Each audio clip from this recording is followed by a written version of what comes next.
ना इसमें औरत की, ना लड़की की, ना किसी की नहीं, इसमें हर कोई बर्बाद होने वाला है। इस बर्बादी में आपका कितना हिस्सा बनता है, कितने हिस्से में आप समस्या में हो और कितने हिस्से में आप समाधान में हो, इस पे आप चिंतन करना और चलना फिर आगे आगे पीछे पीछे बराबर में जैसा आपको ठीक लगे।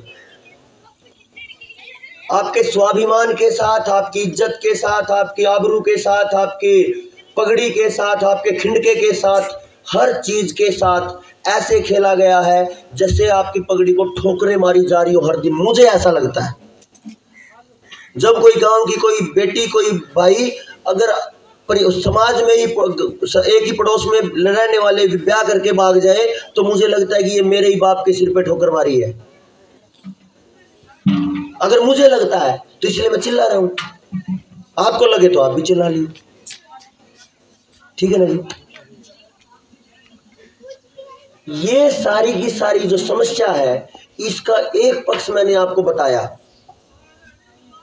इसका दूसरा पक्ष आप सुनो एक बार, ये बहुत कमाल का है, इसको थोड़े में ही रखेंगे हम। दूसरा पक्ष ये है, मैं तो, मेरी उम्र तो लगभग 35 साल है, तो जी आपकी उम्र कितनी होगी? 66। आपने भारत को विकासशील देश सुना, शुरू से सुना है 66 साल से, तो ये विकसित नहीं हुआ ना अभी तक, विकासशील है। 66 साल में जो देश ट्रिलियंस की जीडीपी में आ गया हो, बिलियंस की जीडीपी में आ गया हो, तो विकास कब होगा भाई? सोचना पड़ेगा कि नहीं?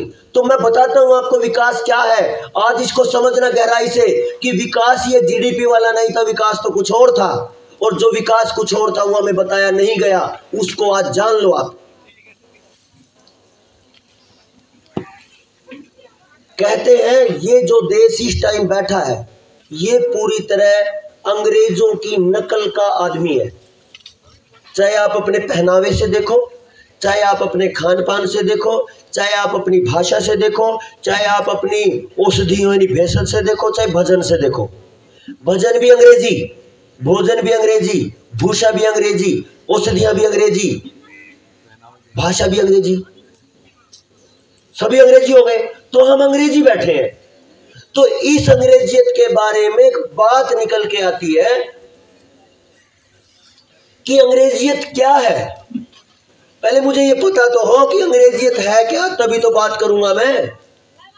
तो पता चलता है, मान के चलो मैं सिखिज्म की बात करूं, भाई कौन है सिख, यही पूछेंगे पहले तो जो जिससे भी हम पूछेंगे तो क्या बताएगा, हम जी गुरु गोविंद सिंह जी की विद्याओं को मानने वाले हैं, हम गुरु नानक जी की विद्याओं को मानने वाले हैं, यही तो बोलेंगे ना। इस पूरी पीढ़ी में सबसे पहले कौन हुए? गुरु नानक जी। तो उनसे पूछेंगे हम, तो भाई उस विद्या को हम जान लें, तो विद्या कौन सी है? वो हम अपनी पुस्तक में पढ़ेंगे, गुरु ग्रंथ साहिब में पढ़ेंगे। तो जो गुरु ग्रंथ साहिब में लिखा है वही सिखिज्म है। मुझे कोई पूछे कि भाई हिंदुइज्म क्या है,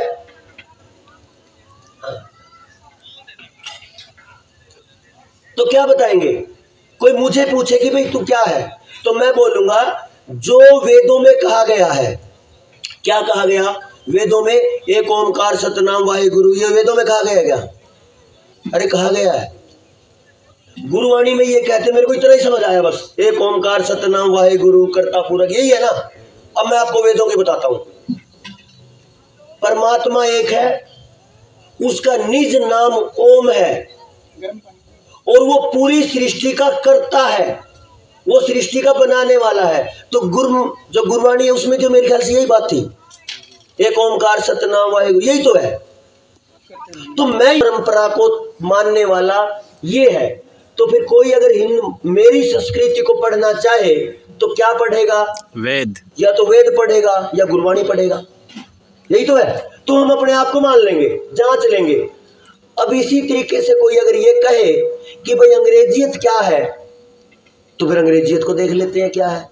तो कहते हैं the whole of the European civilisation, यानी पूरी की पूरी जो यूरोपीय सभ्यता है वो फुट नोट है, यानी पद चिन्ह है।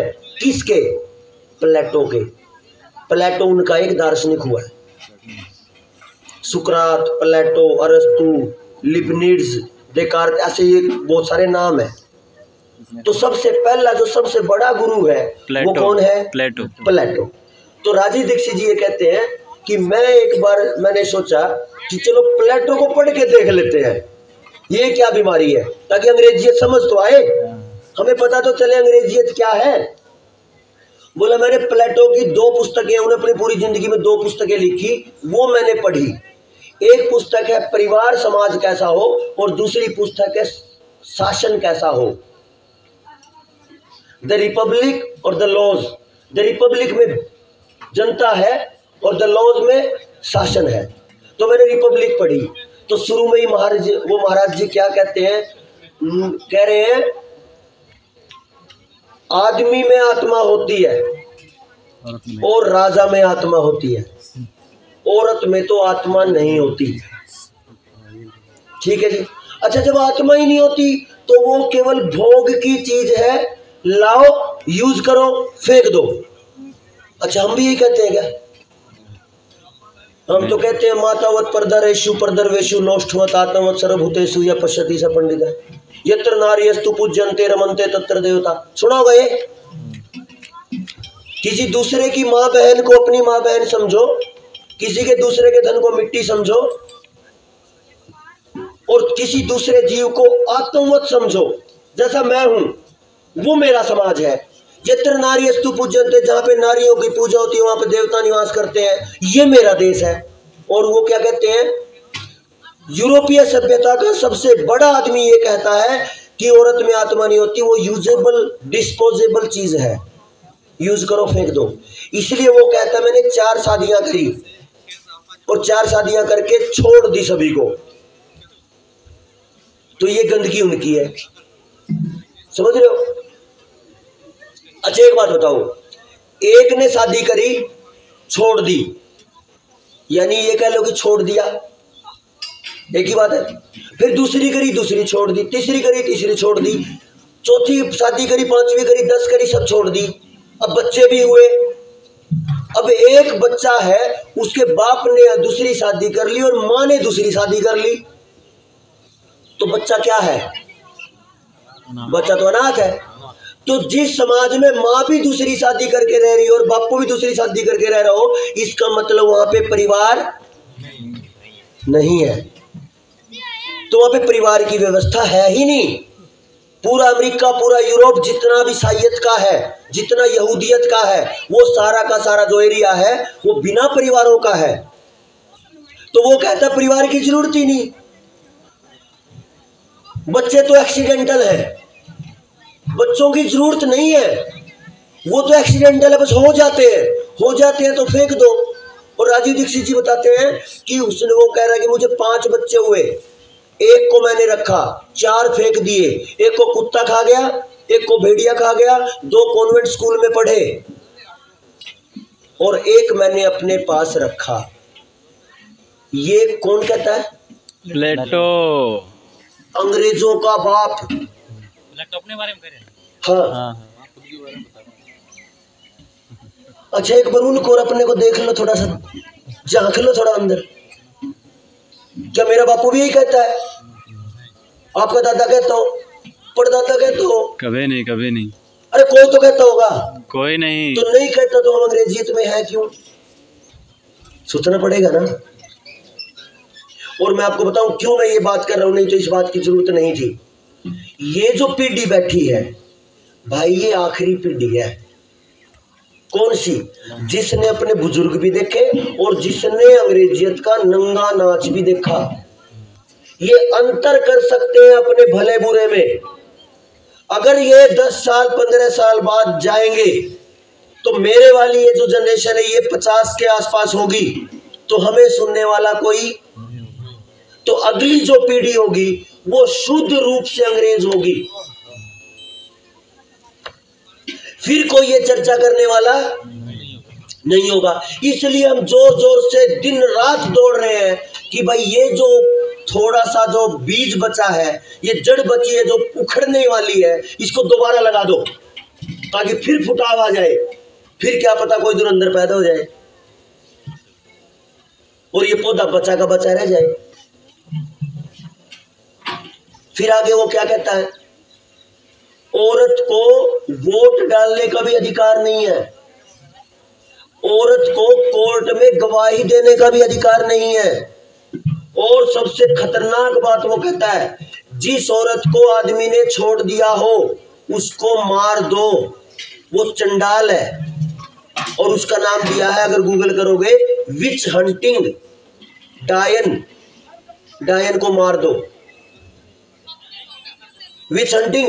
ये कहते हैं कि करोड़ों महिलाओं को कई सदियों तक सड़ा सड़ा के मार मार के पीट पीट के जला के मारा उन्होंने, विच हंटिंग के नाम पे, क्योंकि वो आदमी ने छोड़ दी थी, इसलिए उसको मार दो।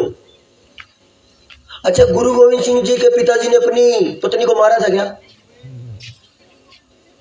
अच्छा, वो आग में कूद गई थी क्या? तो इसका मतलब सती प्रथा भी नहीं थी, तो ये फ्रॉड था। और ये किताबों में डलवाया गया जानबूझ के। मैंने अपने दादाओं को, अपने समाज के बूढ़ों को, कितनों को पूछा कि अपने परदादा, क्योंकि वो तो 6 पीढ़ी में जिए ना, कि तुम्हारे 6 पीढ़ी में कौन से बूढ़े की औरत, कौन सी दादी अपने घर वाले के साथ जड़ी? कोई भी नहीं। तो फिर सती प्रथा का ढोंग कहां से आया किताबों में? वो था ही नहीं भाई, वो आपको गिराने के लिए था, वो आपके सम्मान को झुकाने के लिए था। किताबों में अंग्रेजों ने जानबूझ के डाला, वो बेइज्जती करने के लिए, कि इतना गिराओ इस समाज को कि ये दोबारा आंख ही ना उठा पाए। और फिर पता चलता है कई करोड़ औरतों को जलाया गया। 1950 के आसपास एक लड़की पैदा हुई, फ्रांस में थी शायद वो, सिमोन द बाउआर ऐसे कुछ नाम था उसका।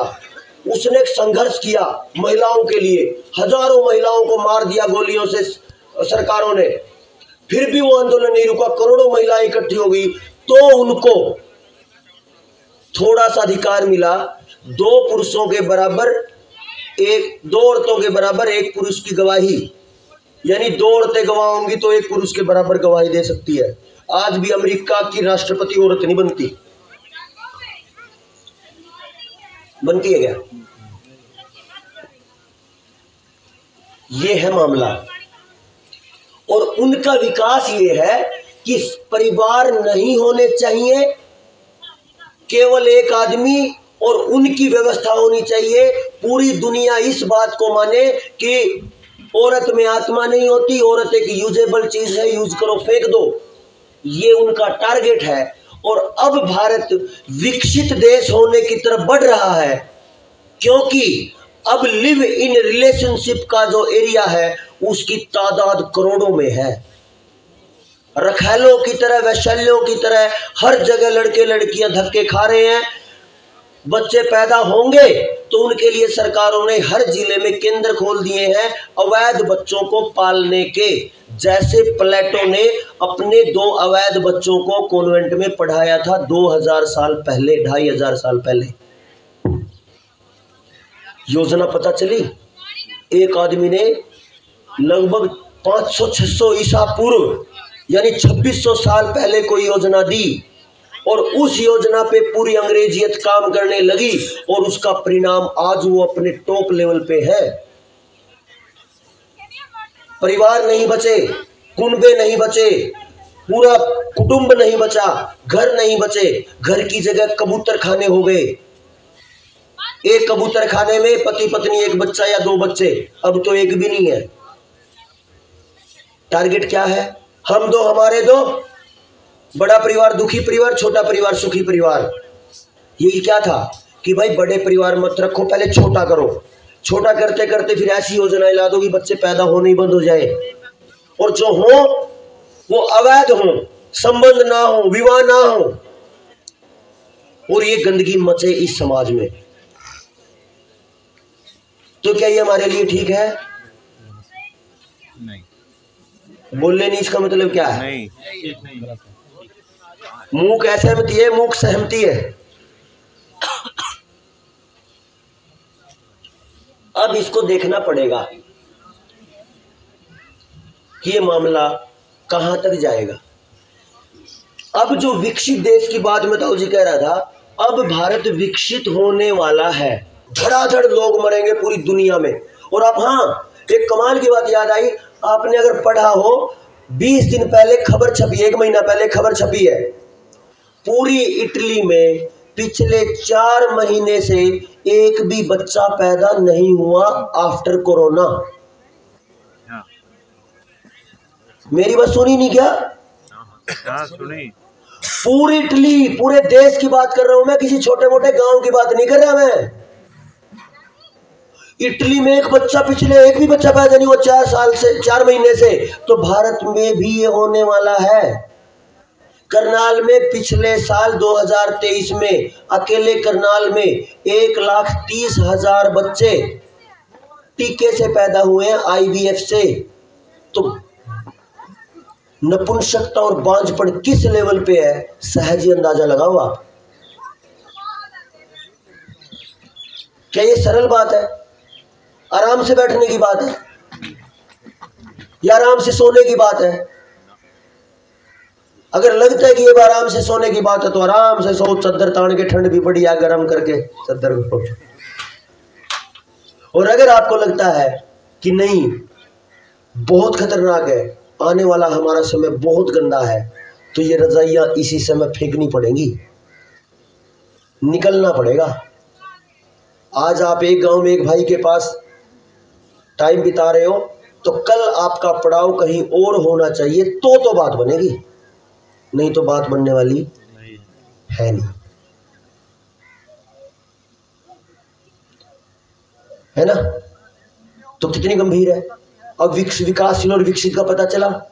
विकसित वो है जहां परिवार नहीं है, जहां बच्चे नहीं है, जहां पे पति पत्नी है या लड़का लड़की है, बॉयफ्रेंड गर्लफ्रेंड है, होटल है और केवल गंदगी है, गैर मर्यादा के संबंध है, अवैध संबंध है, जहां पे नशा है। ये सब है, वहां पे विकसित है। ये है अंग्रेजों की परिभाषा। क्या चाहे